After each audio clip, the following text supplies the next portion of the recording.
Well, good morning, everyone. Thank you for joining.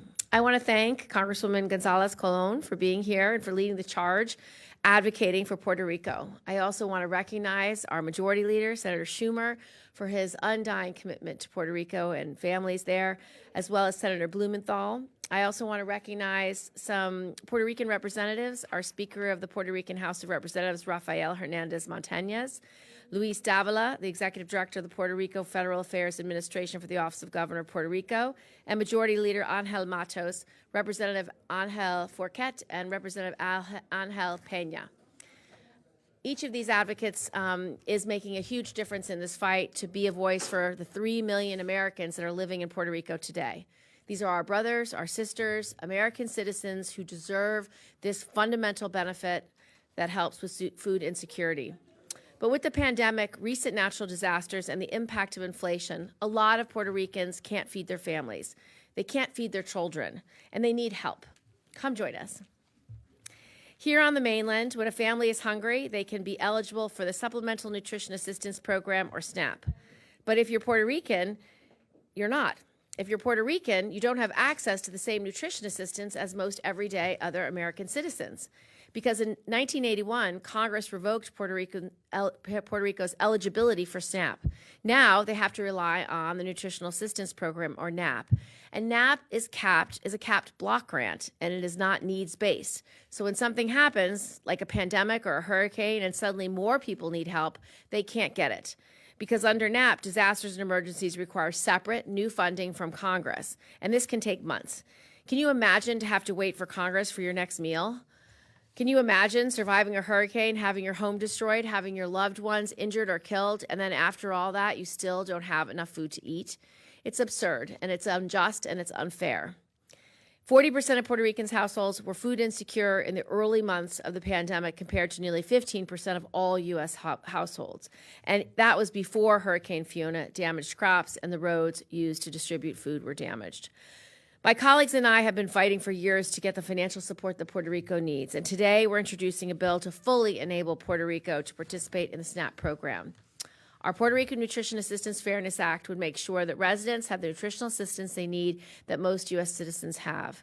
The bill would correct this injustice when Congress revoked Puerto Rico's eligibility for SNAP more than 40 years ago. I've sent an appropriations letter requesting an additional $1 billion for the NAP block grant. This would make sure Puerto Ricans have the food assistance they need until we pass our bill.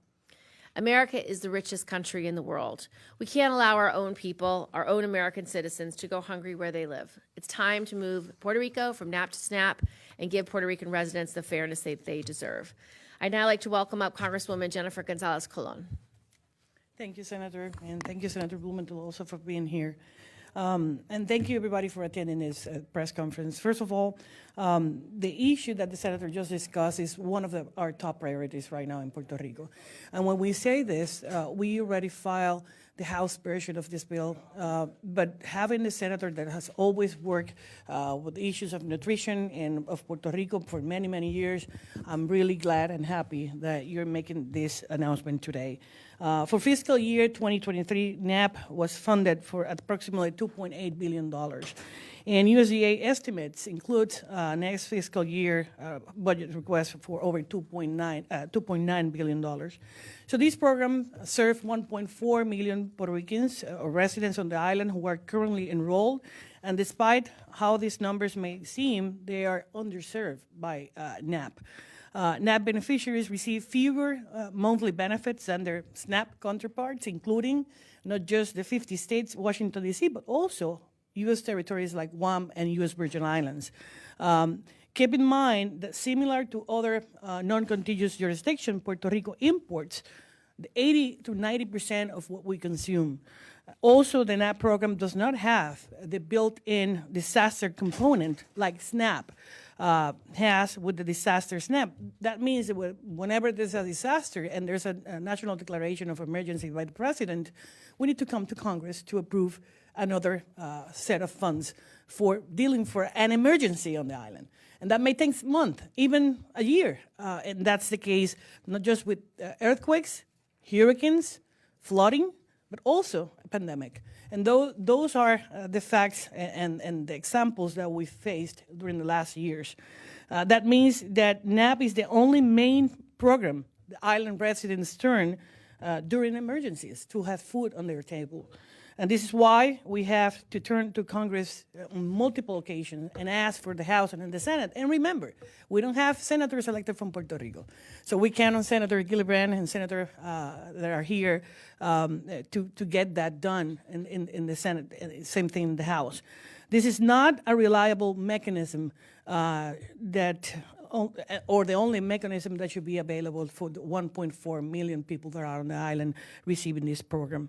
It's unacceptable, and I cannot think of any member of Congress that will sit idle regarding this issue when their constituents, the people they serve, are sworn in to support and advocate for them and just waiting to see what happens in the House and in the Senate.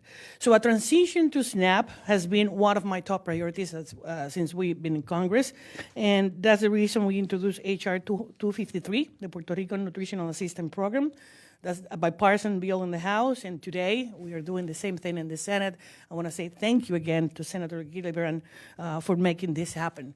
And what this bill will do, this bill will authorize a path and a transition that will support Puerto Rico and USDA as they both prepare for the island participation in SNAP. Specifically, this bill provides ample time for Congress to appropriate the funds needed to absorb Puerto Rico in the program, which in turn allows ample time for Puerto Rico government to allocate state funds and the increased funds that will be needed to administer the program.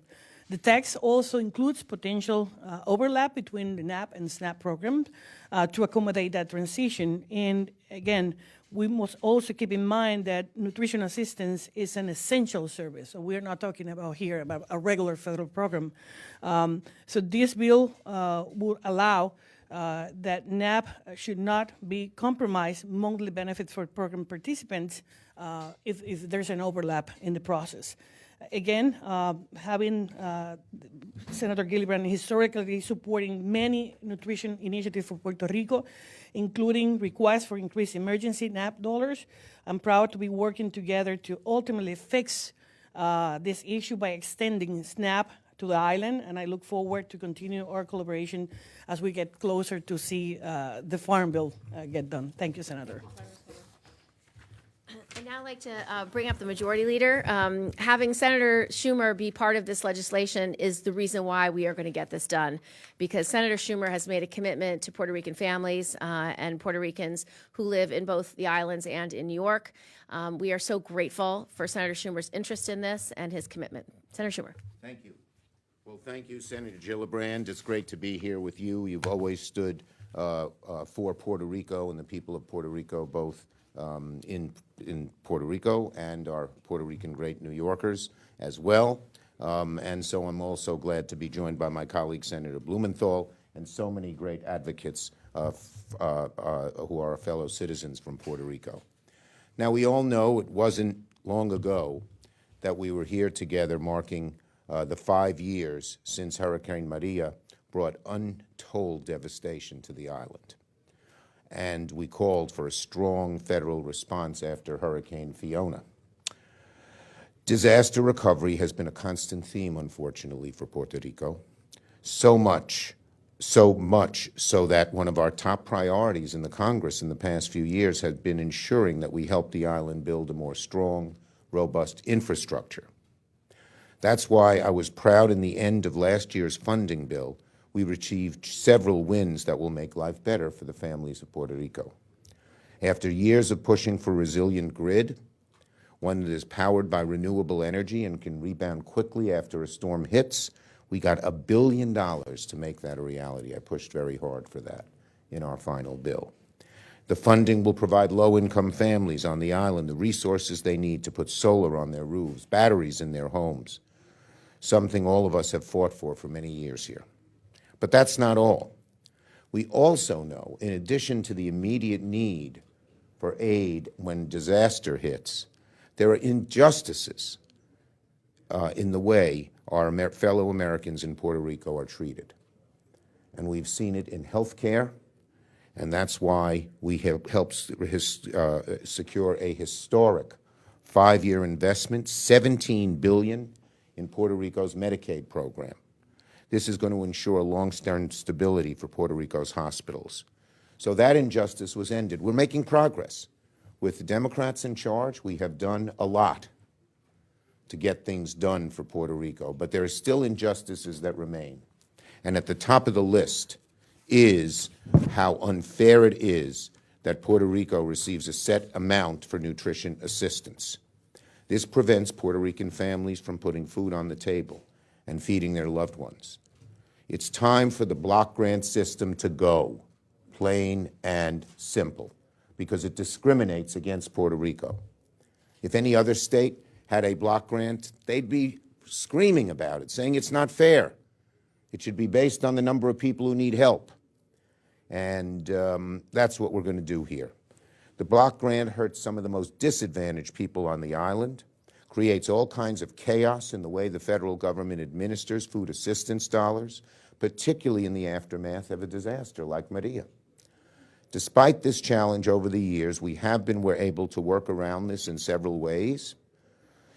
In the end of bill last year that we passed in Congress that I mentioned that did these other things, we did get $2.8 billion for the NAP program, the Nutrition Assistance for Puerto Rico program. We included in that bill $40 million to make permanent an existing summer EBT program, very important. That did not include Puerto Rico until we fought to get this in COVID relief. I helped write the COVID relief bills even when the Republicans were in charge, and we did make some progress for Puerto Rico. And what it means is that some Puerto Rican families with children will now receive free additional benefits, food benefits, during the summer. And finally, we secured $1 million for Puerto Rico and other territories to expand school breakfast programs. While these have been good accomplishments, that's not enough. The way the NAP program just is structured just doesn't work, plain and simple. So I'm proud to co-sponsor this bipartisan bill. I'm proud to put my,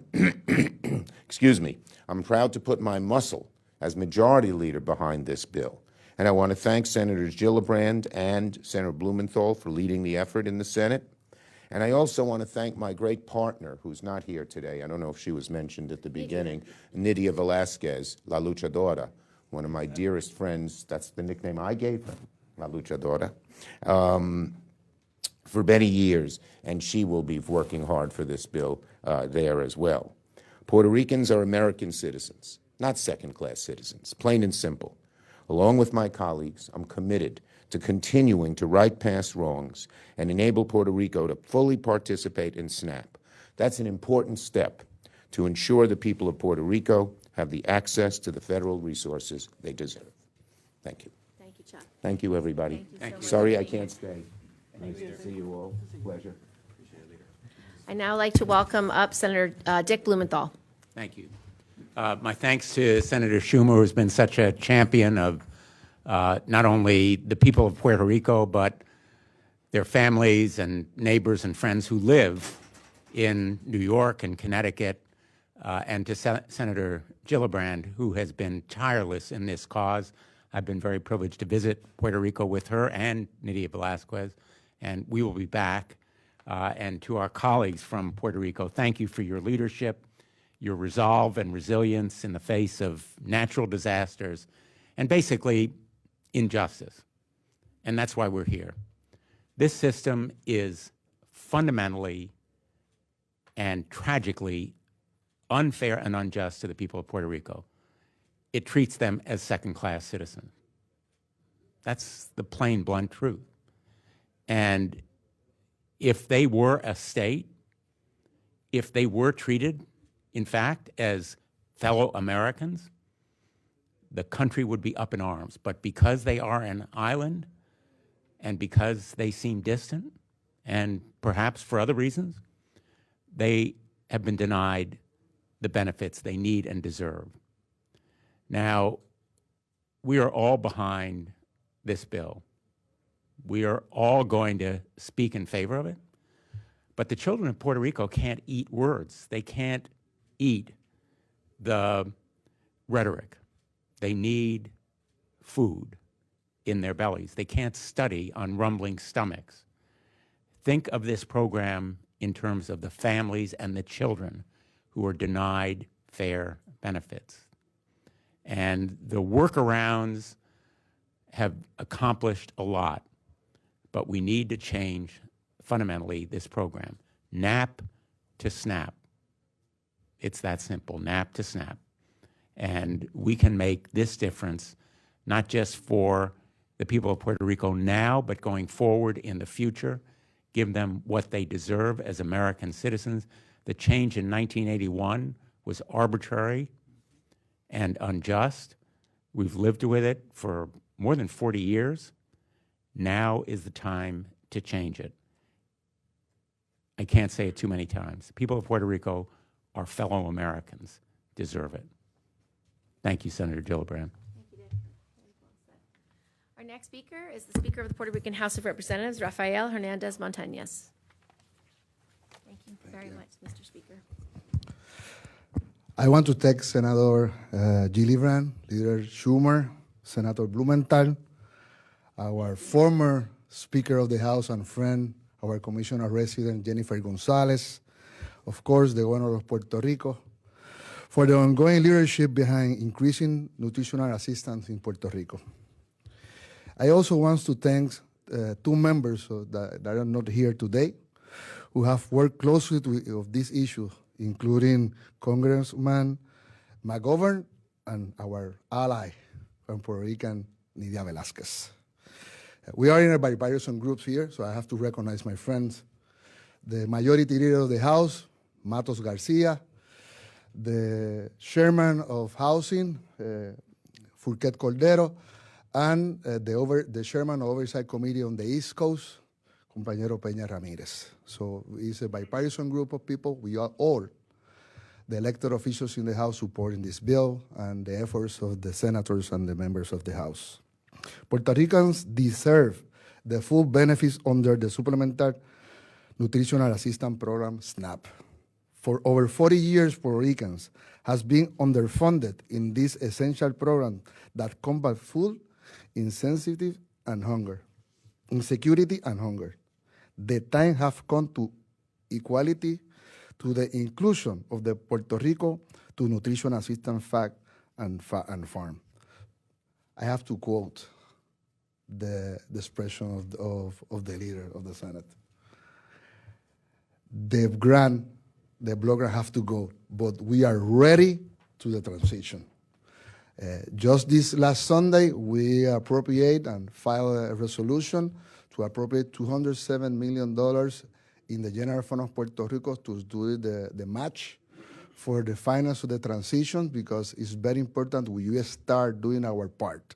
It's not just in the hands of the federal level. We have to do our part too. So we know that we have to do the discipline, be responsible to fight with the board, to defend those resources and start doing first the digitalization of the system in the agency in Puerto Rico who runs this program, the recruiting of employees, the lower the caseload of cases from social workers and technicians in the Department of Family. So we are doing our part to do this transition organized. Please understand that we are ready to do the transition. SNAP in Puerto Rico will reach significantly more citizens who qualify and will provide more resources to feed those in need and better respond to food emergency we face due to the climate crisis. SNAP will encourage workers' participation and reward workers and their families and supplement wellness and have multiplier economic benefits as Puerto Rico emerges from recovery to substantial growth. This is very important for us because the block grant just help people that are not working. We want an organized transition to put this sector in the formal economy. So this is very important for us. Over 40 years, people have been thinking of work or not work. I will lose the benefits if I start working. So we want an organized transition to insert of this section of our population in the workforce. I'm working with the Governor of Puerto Rico to prepare for the transition and with members for the House, including both of the major parties, we will accomplish it. So you can count with Puerto Rico. Thank you for your efforts. Thank you. Go ahead. Our last speaker is Puerto Rico Federal Affairs Administrator, Executive Director Luis Davila. Thank you, Senator. Good morning to all.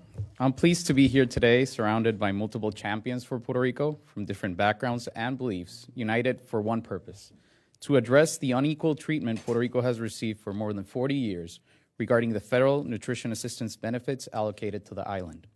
In 1981, the food stamps program experienced severe budget cuts.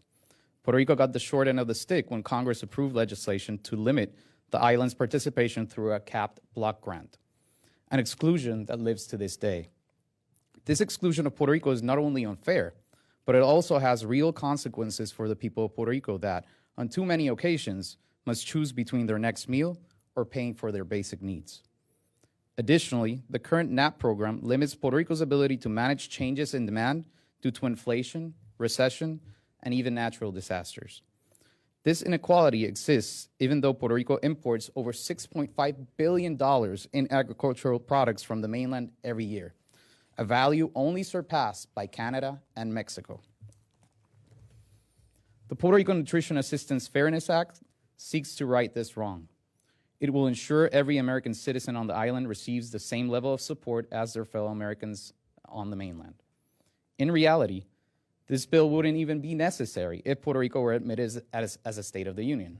Am I right, Congresswoman? Hear, hear. But in all seriousness, this is a once-in-a-lifetime opportunity.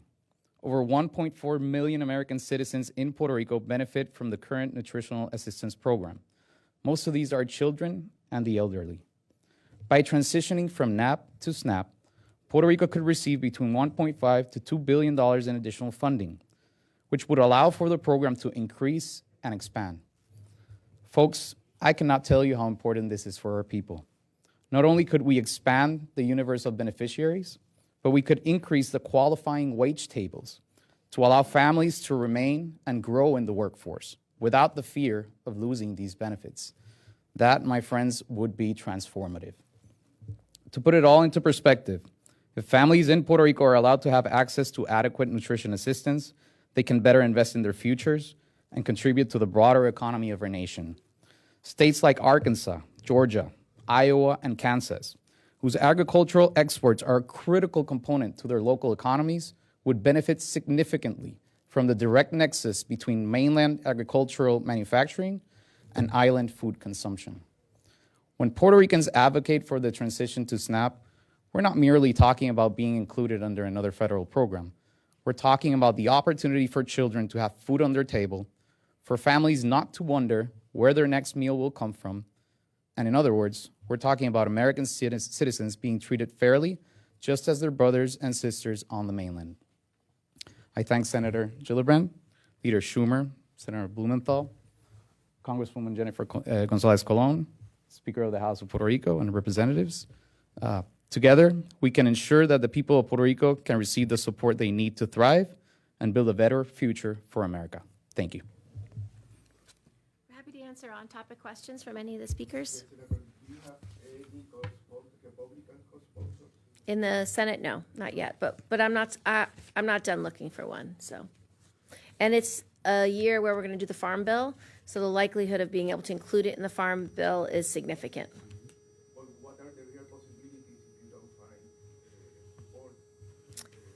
When you write a farm bill, there's things that Democrats want and there's things that Republicans want. So there's real opportunities for finding common ground. Two things on the sort of procedural front, I guess, for you. Is there any support in the House on the Republican side at all? Bills need to Jennifer's Republican. Jennifer, do you want to talk about the House? Yes.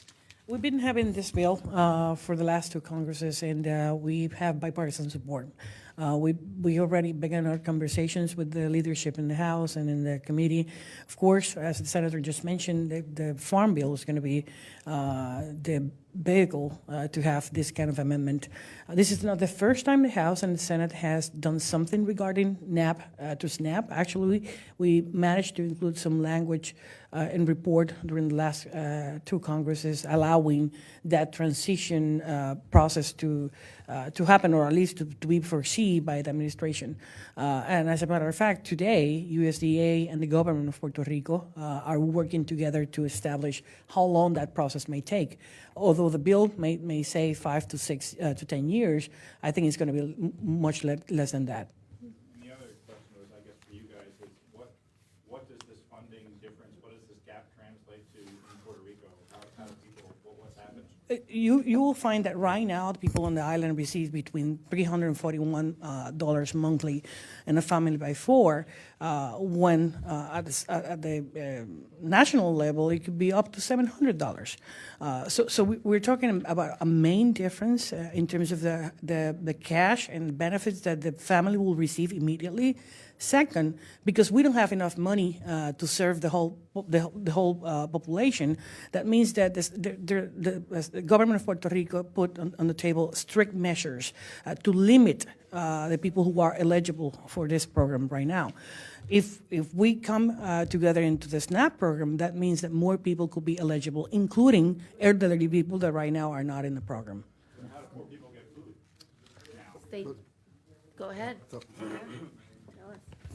Continue with the Commissioner Resident is saying is the base is going to be wider because people that is working can get at least a partial benefit, and we don't have that now. With the SNAP, we can do a transition in a way that people will involve and enroll in working section, and then in the future they will stand in their own feet. That was our aspiration.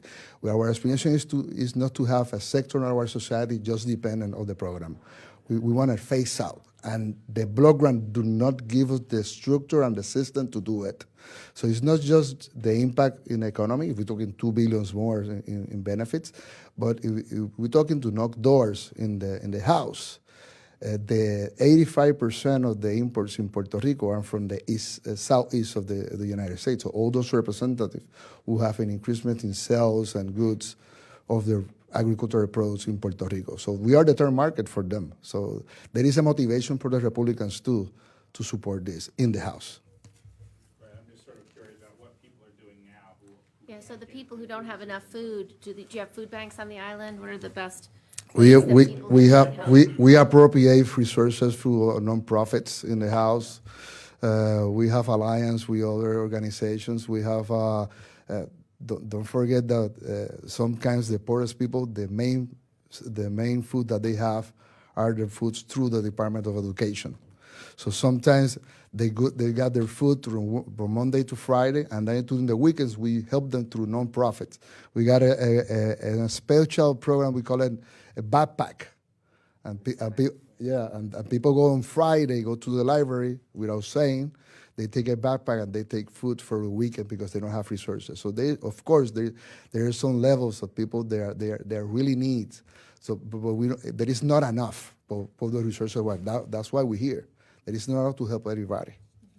And one of the other problems is if you don't have enough food, you're forced to buy very low quality food, high carbohydrate, high fat, high salt, high sugar, not high protein, not hot fruits and vegetables. And so that's why we have a link with poverty and childhood obesity, because the food quality that they have access to is so low just to stop from starving. And so if we can increase the benefits and increase the people who are eligible, which is what SNAP will do, more people will get more nutritious foods, which will allow children to be healthier and to succeed more in school. So it's just a value added about the quality, the accessibility, and who can get the food so that they aren't malnourished, which is what a lot of lowest income families are. Senator, how the allocation process will move forward? So If it is approved, how will the Congress will increase the amount of... Yep. So for a family of four under NAP, they're getting $551 a month. Under SNAP, they'll be getting $939 a month. The income limits also are better under SNAP than NAP. So under SNAP, for a family of four, they can make up to $2,300 a month to get this benefit, whereas under NAP, they can only make up to $2,200 a month. So there's a difference between who's eligible. These are really good charts. You both can look at these. Yes, but I mean, if the bill is approved, the Congress has to begin allocating more money for Puerto Rico. Yes. That process will move forward. through the Farm Bill. So the way the Farm Bill is an opportunity to spend billions of dollars on agriculture and food assistance in the United States. And every 5 years we write it and we look at what's working and what's not working, what needs to be fixed. So this SNAP is in the 100% jurisdiction of the Farm Bill. So we are going to make sure that when we rewrite the SNAP program, that all Americans who need food are receiving it, and that includes Puerto Ricans. For example, the Food and Nutrition Service Yep. calculated that Puerto Rico will need like 1.7 billion more Yep. for if they get SNAP. How that amount of money is going to be allocated during these next 5 years? Oh, over time, you mean? Well, that's the legislation requires Puerto Rico to put forward a plan for how they're going to allocate the money. So Puerto Rico gets to decide, and that's why the speaker talked about preparing their part of it, because they have to actually administer the new program, and they have to change the eligibilities, and they have to get the money into the families. So Puerto Rico is going to submit how to do that. But Congress will have to approve the allocation, no?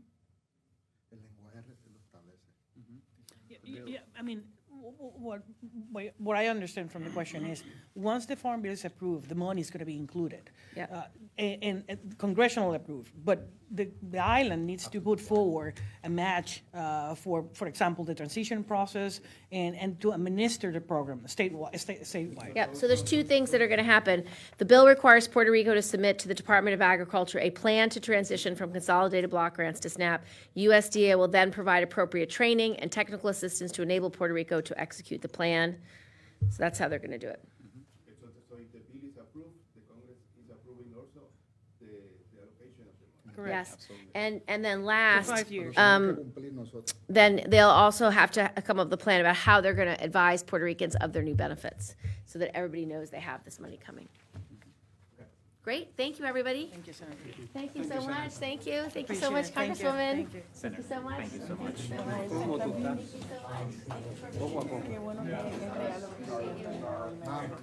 Ay, nena, pero ¿qué te puedo decir?